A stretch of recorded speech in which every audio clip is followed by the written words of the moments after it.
Kumakailan lamang nagkaroon ng napakaraming issue sa pagitan ng mag-iinang Sharon Cuneta at Casey Concepcion. At ilan nga sa mga ito ang mga naging mana na yaman ng pangalan nila ni Gabby Concepcion sa kanyang mga lolo't lola na halos umabot ito ng ilang milyones at kabilang ng mga dito ang hindi na mabilang ng mga ari-arian at negosyo sa iba't ibang dako ng Pilipinas at maging sa ibang bansa. Dagdag pa rito ang naging viral issue sa kanyang stepfather na si Kiko Pangilinan at sa mga half-siblings nito na sina Kaki at Miel kung saan napansin ng mga netizens at kani-kanilang mga fans ang pangpalo nila sa isa't isa.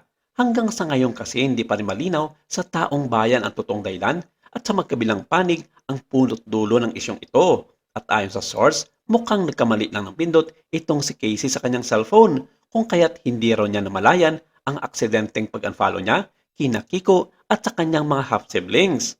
Nagsalita na si Sharon Cuneta kaugnay sa isyong ito at hindi mawaring alam na alam niya ang totoong dahilan para dito. Kinumpirma ni Casey ang pag-unfollow niya kina Kiko at Frankie sa isang online interview noong August 29, 2023. Hindi tinumbok ni Casey ang dahilan pero sinabi niyang gusto lang niya ng peace of mind, maging masaya at ayaw ng madrama. Sa naging press ko noon ng Dear Heart the Concert, ang upcoming concert ni Sharon at ng ex-husband niyang si Gabby Concepcion na nangyari noong nakarang Biyernes, September 15, 2023, ipinahayag ng Megastar ang kanyang salubin tungkol sa issue. Naging maingat si Sharon sa mga binitawan niyang salita, pero malaman ang kanyang mga naging payag.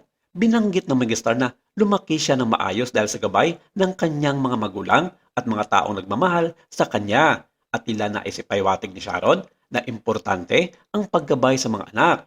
Marami tuloy sa mga fans niya at lalong-lalo na ng mga Sharonians ang napatanong at nagtataka sa mga sinabi na ito ng Megastar dahil napaka-unusual naman daw magsalita ito na pabalang at parang may tinutumbok tungkol sa pag-uugali ng kanyang anak na si Casey dahil sa mga nangyayaring gulo sa circle o pamilya nila.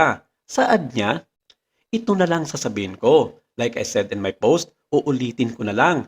'Di ba sabi niya, hindi naman talaga kami perpekto? Wala naman. So siguro nagkaroon ng konting sabihin na natin, okay, first of all, among my children, Casey is the one that is the most. Sabihin natin, she is the opposite of me.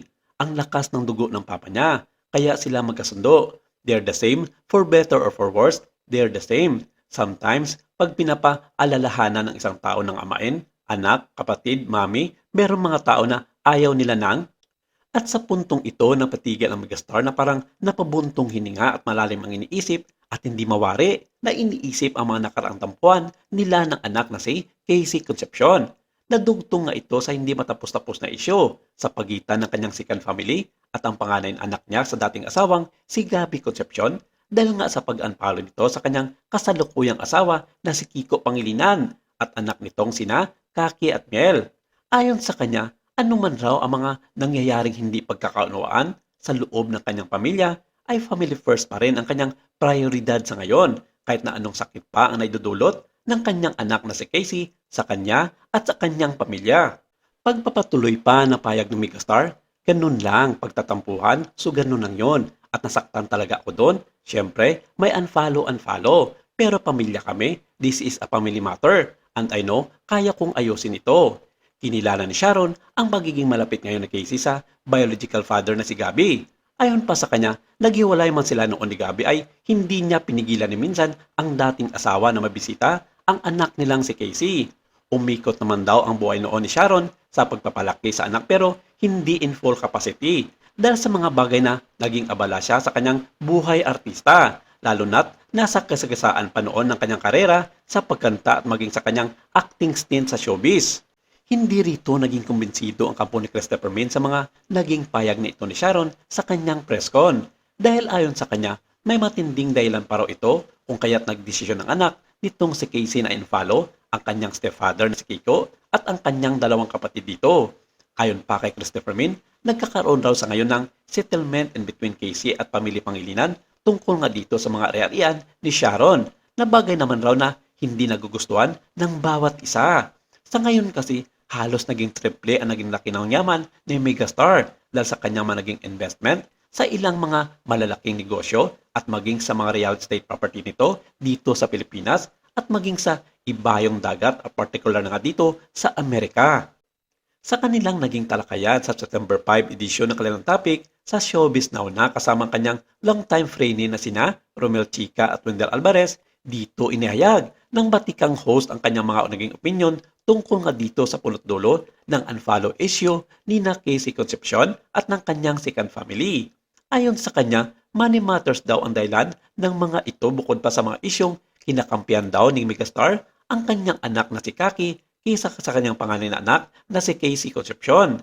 Sa ngayon daw kasi, gumagawa na ng kanilang inheritance property management ang mag-asawang Kiko Pangilinan at Sharon Cuneta para sa kanilang mga anak kung saan isa ito sa mga nakasaad sa kanilang kasunduan sa kasal noong taong 1996. Saad ni Christopher Min, alam mo Romel at Wendell, hindi malinaw sa mga naging payag niya na ganun lang kababaw ang naging rason kung bakit pumutok ang issue sa unfollow. Agree naman ako na may pagkabayas nga siya pagdating sa treatment niya sa kanyang mga anak. Oo naman, hindi pa ba obvious na mas priority niya ang mga anak niya kay Kiko kaysa kay Casey? At alam ko na, binila niya ng napakamahal na kondo si Kaki sa Amerika. Nakisyo daw, kailangan nito ng comfort sa kanyang pag-aaral. Eh si Casey nung nag-aaral ito sa Amerika, may binili ba siyang bahay dito? Di ba wala? What if pa kaya ang mga kayamanan nito? Ang tanong kung kanino mapupunta. Siyempre alam na yan. Shawi, wag mo na kaming paikutin pa.